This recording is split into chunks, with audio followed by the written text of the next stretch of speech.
Ito nga guys, dahil nagpapatuyo tayo ng buhok at kakaligo pa lang, may humihingi ng payo sa akin guys. Ang sabi dito, siya daw ay nagtatrabaho at sa isang kantin daw, ang kanyang amo ay lalaki at nagkaroon sila ng relasyon. At lihim nga lang.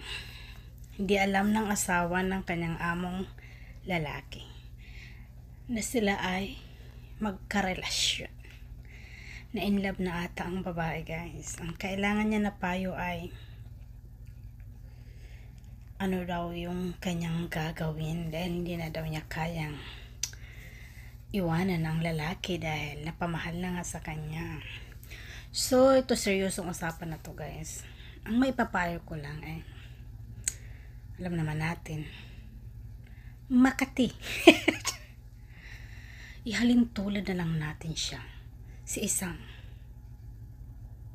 padyang.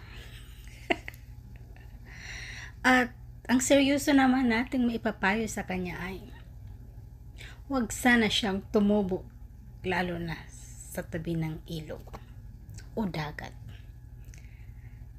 dahil baka madala siya ng alon kung saan man.